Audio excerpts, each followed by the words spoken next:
정의당이 성폭력 신고를 묵살했던 것이 폭로됐습니다.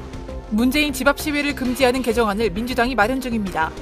이재명 후보가 국회의원 불체포 특권 제안에 찬성했습니다. 이재명 후보가 모르는 여성을 콕 찌르고 도망갔습니다. 정치는 귀여운 사람이 해야 한다고 개딸들이 주장했습니다.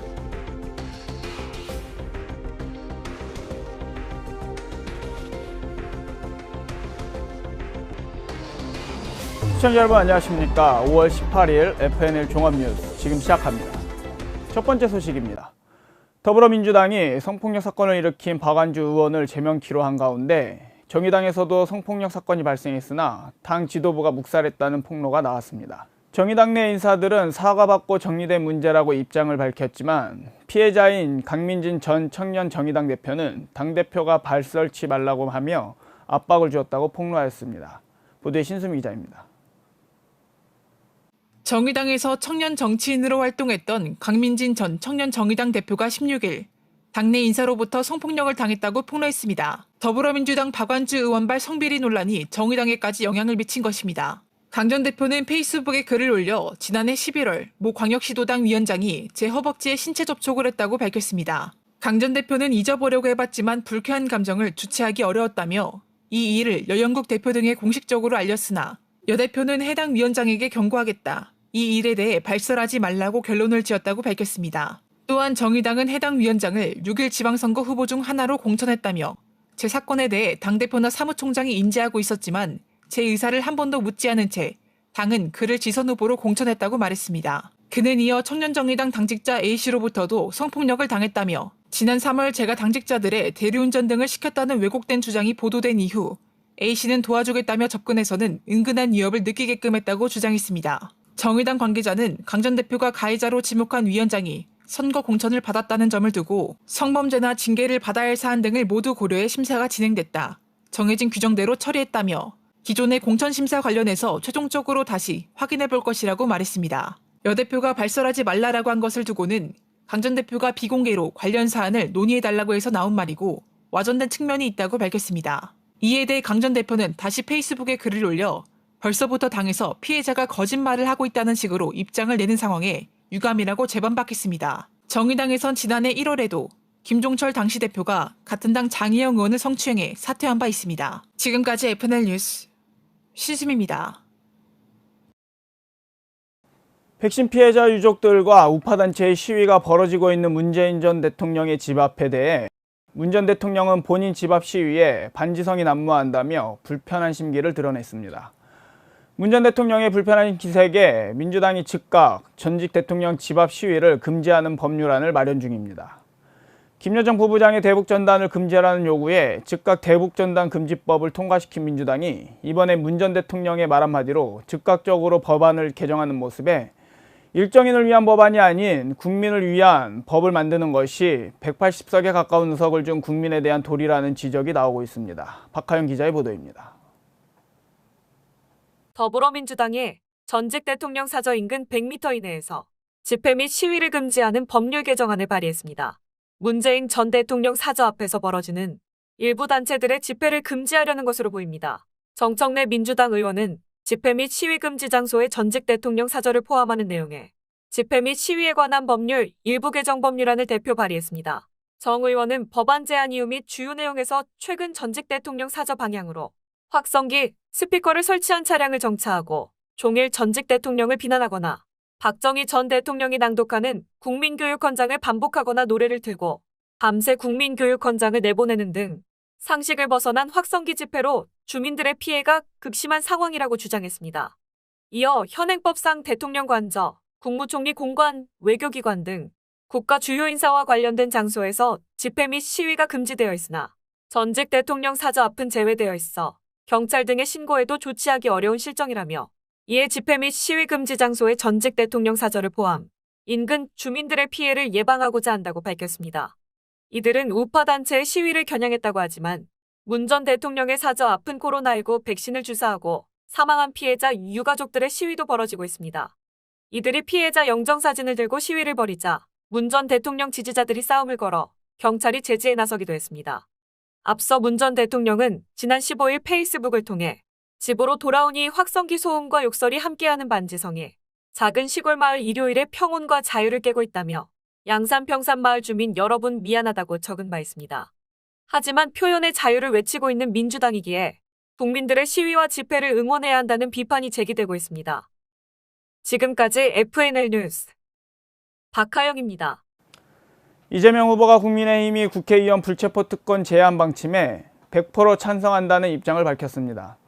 그러면서 되레 국민의힘을 내로남불이라고 비난하고 나섰습니다. 보도에 김요한 기자입니다. 더불어민주당 이재명 총괄선대위원장은 16일 국민의힘이 법 개정을 통해 국회의원 불체포 특권을 제한하겠다는 방침을 밝힌 데 대해 당론으로 정해서 추진하라, 제가 100% 찬성한다고 밝혔습니다.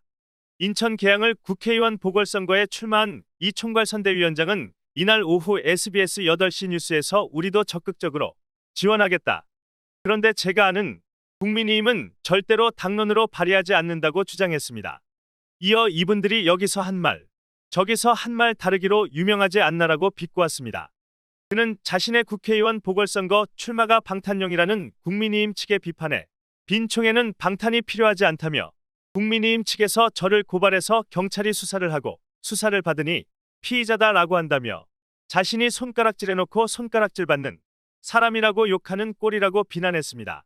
이어 자신을 둘러싼 성남FC 의혹 수사 등에 대해 국민의힘이 말도 안 되는 고발을 해놓고 과포장으로 해서 악의적으로 선전한다며 내로남불을 넘어서서 정말 적반하장, 후한무치한 당이라고 힐난했습니다.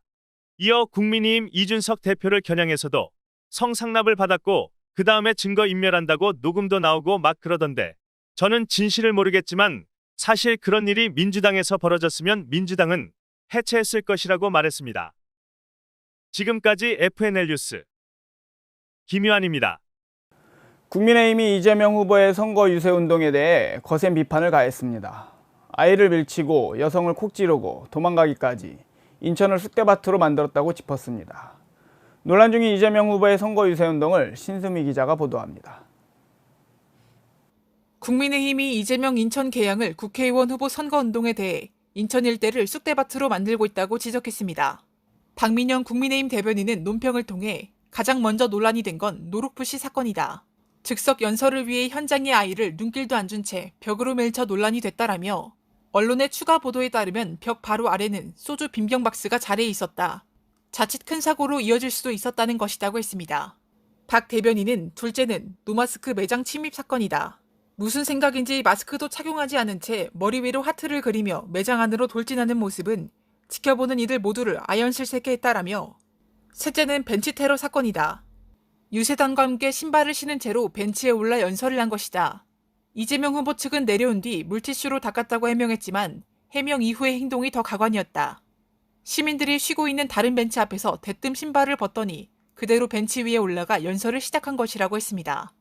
이어 시민들은 혼비백산 달아났고 자랑하듯 벗은 신발을 들어 올려 보이는 유세단의 모습은 민주당 전체의 일천한 공중도덕 의식을 적나라하게 보여줬다라며 이외에도 이재명 후보는 술집으로 들어가 휴대폰을 보고 있던 여성을 콕 찌르고 도망가는 등 잔망스러운 행보를 계속했다라고 지적했습니다.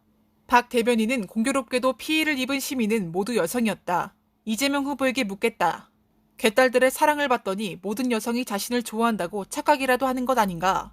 아니면 자신을 아이돌이라고 착각해 기본적인 에티켓조차 잊고 무례를 저지르고 있는 것인가라며 이재명 후보의 좌충우돌 개양 표류계를 지켜보는 국민은 울고 싶은 심정이다라고 했습니다.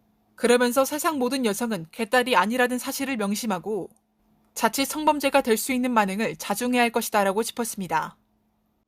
지금까지 FNL 뉴스 신수미입니다. 이재명 후보와 송영길 후보의 합동 유세 현장이 다시 주목을 받고 있습니다. 이재명 후보를 지지하는 2030 여성 지지자, 이른바 개딸들이 모여 아이돌 팬미팅 현장을 방불케 했기 때문입니다. 개딸들은 두 후보들의 공약보다 두 후보의 얼굴에 관심이 더 있는 듯 잘생겼다, 귀엽다를 연이어 외쳤습니다. 신수미 기자입니다. 인천 계양을 국회의원 보궐선거에 출마한 이재명 더불어민주당 후보와 송영길 서울시장 후보가 16일 저녁 서울 마포구 홍익대 앞과 연남동 일대에서 합동 유세를 펼쳤습니다. 이 후보를 지지하는 2030 여성들, 이른바 개딸들이 대거 이 유세에 참여했습니다. 먼저 송영길 후보는 이재명과 송영길이 함께 뛰겠다며 우리 대한민국을 검찰공화국에 맡길 순 없지 않겠나. 윤석열 정부의 브레이크를 만들고 서울을 지키기 위해 송영길이 열심히 뛰겠다라고 말했습니다. 송 후보가 단상에 올라 마스크를 벗자마자 지지자들은 잘생겼다, 얼굴 작다라고 외치며 송영길을 연호했고, 송영길 후보는 양볼 하트를 만들어 보였습니다. 이어 오른 이재명 후보는 개딸들이 연일 귀엽다고 하자 여러분 잔인한 현실이 있는데 제가 내년이면 환갑이다며 농담을 건넸고, 개딸들은 아기다 아기 귀여워라며 응수했습니다. 유세 현장에 있던 한 20대 여성 지지자는 정치는 귀여운 사람이 해야지라고 큰 소리로 외쳤고, 개딸들은 송 후보와 이 위원장의 연호를 연신 외치며 두 후보가 가는 길마다 비눗방울을 날렸습니다. 개딸들의 유난스러운 행동에 마치 정치 유세 현장을 보는 것이 아닌 북한의 맹목적인 김정은 숭배를 보는 것 같다는 지적이 잇따르고 있습니다. 지금까지 FNL 뉴스 박하영입니다. 윤석열 대통령의 부인 김건희 여사가 지난 취임 외빈 만찬에서 더불어민주당 윤호중 비상대책위원장과 나눈 대화가 뒤늦게 공개됐습니다. 앞서 김건희 여사와 윤호중 비대위원장의 화기애애한 사진이 공개되며 윤 비대위원장은 비난을 받은 바 있습니다. 보도에 나연지 기자입니다. 윤석열 대통령의 부인 김건희 여사가 지난 10일 취임기념 외빈 만찬에서 더불어민주당 윤호중 비상대책위원장과 나눈 대화 내용이 16일 뒤늦게 알려졌습니다. 윤석열 대통령이 이날 국회에서 추경안 시정연설에 앞서 국회의장단 및 여야 지도부와 가진 사전 한담 당시 만찬장에서 김 여사와 윤 비대위원장의 대화 모습을 포착한 사진이 지난 11일 공개되면서 두 사람 간의 대화 내용에도 많은 관심이 쏠렸습니다. 사전 한담 참석자들에 따르면 참석자 한 명이 윤 위원장을 향해 사진도 잘 찍혔던데 라고 운을 떼자 윤 대통령은 당시 상황에 대해 소개했습니다. 이 찍힌 사진에는 윤 위원장이 미소를 띤 김 여사를 바라보며 맨손으로 입을 가리고 활짝 웃는 장면이 포착됐습니다. 윤 대통령은 제 부인에게 윤 위원장이 왜 웃었냐라고 물으니 파평 윤 씨 종친이기도 한데 잘 도와달라고 윤 위원장에게 말했다고 했다고 부부간 대화 내용을 전했습니다. 윤 대통령의 부친은 윤기중 연세대 명예교수인데요. 이 같은 대화 내용이 배석자들의 웃음을 자아내며 순간 화기애애한 분위기가 연출됐습니다. 이 사진이 공개되자 일부 민주당 강성 지지층은 윤 위원장을 향해 비판을 가했습니다. 정권을 내준 아쉬움이 가시지 않은 데다 새 정부와 대립각을 세워왔던 상황에서 지지층의 감정선을 건드린 것 아니냐는 해석이 나온 바 있습니다. 지금까지 FNL 뉴스 나연지입니다. 오세훈 서울시장이 대통령 못지않게 서울시장 자리가 중요하다라고 강조했습니다. 오 시장은 최근 주기자가 간다라는 프로그램에서도 서울시가 대한민국의 심장 부분이라며 중요성을 강조한 바 있습니다. 나연지 기자의 보도입니다.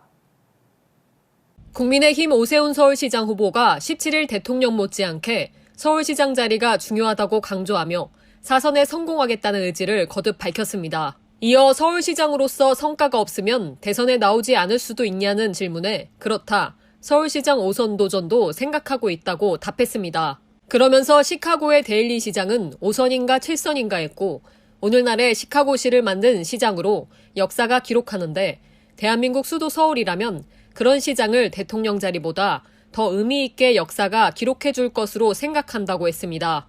오 후보가 언급한 리처드 데일리 전 시카고 시장은 6선에 성공해 1989년 4월부터 2011년 5월까지 22년간 재임한 바 있습니다.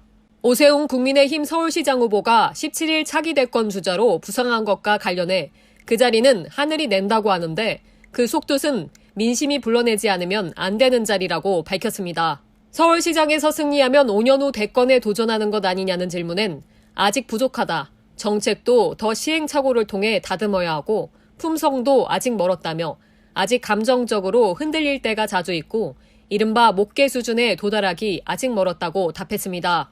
송영길 더불어민주당 서울시장 후보에 대해서는 최근 인터뷰에서 당이 위기에 처해 당을 구하러 출마한다, 험지인 부산시도 고려했다는 등의 이런 요지의 발언을 반복적으로 하는 것을 보면서 서울 시민들의 가슴이 무너져 내렸을 것이라며 비판했습니다.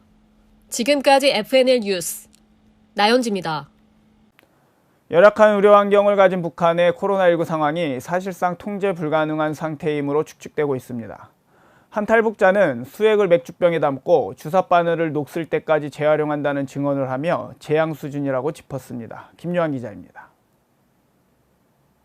미국 CNN은 조선중앙통신을 인용해 북한의 코로나19 사망자와 감염 의심자의 통계를 전하면서 세계에서 가장 취약한 공중보건 체계와 대부분 주민이 백신을 접종하지 못한 상황을 고려할 때 우려스럽다고 전했습니다. CNN은 200만 명이 사망한 것으로 추정되는 1990년대 기근을 언급하며 북한은 당시 얼마나 많은 사람이 사망했는지 공개하지 않았다며 북한에서 코로나19 발생은 재앙이라고 전했습니다. BBC는 수액을 맥주병에 담고 주사바늘은 녹슬 때까지 재활용한다는 탈북자들의 증언을 보도했습니다. 대북인권단체 루멘의 설립자인 백지은 씨는 평양 주민 200만 명을 제외하면 주민 대부분의 의료 환경이 매우 열악하다며 마스크나 소독제가 얼마나 부족한지 상상밖에 할 수 없다고 말했습니다. 그런데도 북한은 중국과 세계보건기구의 백신 지원 제안을 거절하기도 했습니다. 오웬 밀러 런던대 교수는 북한도 지원이 절실하지만 1990년대처럼 여러 구호단체가 입국할 경우 통치 불안정성을 우려해 지원을 원치 않을 수 있다고 분석했습니다. 일부 전문가들은 북한이 준비 중인 7차 핵실험으로 주민의 시선을 돌리려 한다는 분석도 제기합니다. 피터 호테즈 베일리 의과대학 교수는 신속한 백신 도입과 접종이 유일한 방법이라며 국제사회는 도울 준비가 돼 있지만 북한이 이를 받아들일 준비가 돼야 한다고 말했습니다. 지금까지 FNL 뉴스 김유한입니다. 정부가 최근 북한의 코로나19 상황에 대해 협력 대북 통지문을 전달하려고 했지만 북한이 대응하지 않으며 전달이 되지 않고 있습니다. 북한이 호응한다면 코로나19 백신을 포함해 필요한 지원을 아끼지 않을 것이라는 윤 대통령의 말에도 오히려 망한 민국이라며 힐난했습니다. 보도에 나연지 기자입니다. 정부가 16일 북측에 코로나19 방역 협력과 관련해 대북 통지문을 전달하고자 했으나 북한은 응하지 않았다고 밝혔습니다. 통일부는 이날 오전 11시 코로나 방역 협력과 관련해 남북 공동 연락사무소를 통해 우리 측 권영세 통일부 장관 명의의 대북 통지문을 북측 김영철 통일전선부 부장에게 보내려 했으나 북측이 아직 통지문 접수 의사를 밝히지 않았다고 말했습니다. 이어 우리 측은 북측의 오미크론 변이 바이러스 발생과 관련해 백신을 비롯한 의약품, 마스크, 진단도구 등을 제공하고 우리 측의 방역 경험 등 기술 협력도 진행할 용의가 있음을 밝히는 한편 이를 위한 남북 간 실무 접촉을 가질 것을 제의하는 내용의 통지문을 보내고자 한다고 설명했습니다. 그러면서 북측이 우리 측의 보건방역 협력 제의에 대해 호응하기를 기대한다고 전했습니다. 앞서 조중훈 통일부 대변인은 이날 오전 정례 브리핑에서 북한 코로나19 확산 상황을 언급하며 정부는 북한 내 코로나 확산 상황 및 신속한 대응 필요성 등을 감안해 조속히 북측에 관련 제의를 할 예정이라고 밝힌 바 있습니다. 윤석열 대통령도 이날 국회 시정연설에서 북한 당국이 호응한다면 코로나 백신을 포함한 의약품 의료기구 보건인력 등 필요한 지원을 아끼지 않을 것이라고 말했습니다. 북한이 이날 공개한 통계에 따르면 지난달 말부터 전날 오후까지 발생한 전국적인 발열자 총 수는 121만 3,550명이며 누적 사망자 수는 총 50명입니다. 북측은 현 사태를 건국 이래 대동란으로 규정할 정도로 높은 위기감을 표출하고 있습니다. 지금까지 FNL 뉴스 나연지입니다.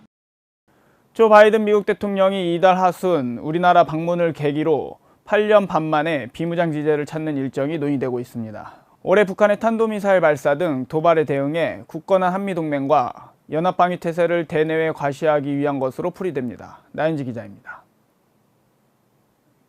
조 바이든 미국 대통령이 오는 20일에서 22일로 잡힌 방한기간 비무장지대를 찾을 가능성이 점쳐지면서 7차 핵실험을 강행하려는 북한을 향한 도발자재 촉구 메시지가 나올지 관심이 쏠리고 있습니다. 17일 정부 당국에 따르면 한미 정상회담을 위한 바이든 대통령의 방한기간 DMZ를 방문하는 방안이 한미 간에 검토되고 있습니다. 과거 미국 대통령이 한국을 방문했을 때 DMZ를 찾는 경우가 많았습니다. 로널드 레이건 대통령이 1983년 처음으로 DMZ를 방문했고 1993년 빌 클린턴 대통령, 2022년 조지 W. 부시 대통령, 2012년 버락 오바마 대통령이 DMZ에 방문했습니다. 미국 대통령이 DMZ를 찾는 데는 남북 대치 상황을 가장 가까이에서 체감하는 동시에 핵 탄도미사일 등으로 국제사회 질서를 어지럽히는 북한의 코앞에서 무언의 메시지를 보내려는 목적이 있다는 분석이 나오고 있습니다. 바이든 대통령도 DMZ를 찾는다면 마찬가지 배경이 있을 것으로 보여집니다. 북한이 바이든 대통령의 방안에 맞춰 핵실험에 나설 가능성도 제기되는 상황에 공고한 한미동맹을 재확인하고 확장 억제, 연합 방위 태세 등 안보 공약을 가시하려는 의도가 있을 것이라는 분석도 나오고 있습니다. DMZ에서 북한의 도발 자제, 대화 복귀를 촉구하는 직접적인 메시지를 발신할 가능성도 보여집니다. 오바마 전 대통령은 2012년 방문 당시에 남북한만큼 자유와 번영의 견지에서 분명하고 극명하게 대두되는 곳은 없다며 우회적인 대북 메시지를 던졌습니다. 바이든 대통령은 이번 방안에서 경기 평택 미군 기지인 캠프 험프리스를 방문해 장병들을 격려할 가능성도 있는 것으로 전해졌습니다. 지금까지 FNL 뉴스 나연지입니다. 이것으로 FNL 종합뉴스를 마치겠습니다. 시청해주신 여러분 감사합니다. TV자율보의 영상이 유익하셨다면 화면 왼쪽 구독 버튼을 눌러주시길 바랍니다. 다양한 뉴스를 함께 하실 수 있습니다. 여러분들의 구독과 좋아요, 알림 설정은 TV자율보에 큰 힘이 됩니다. 감사합니다.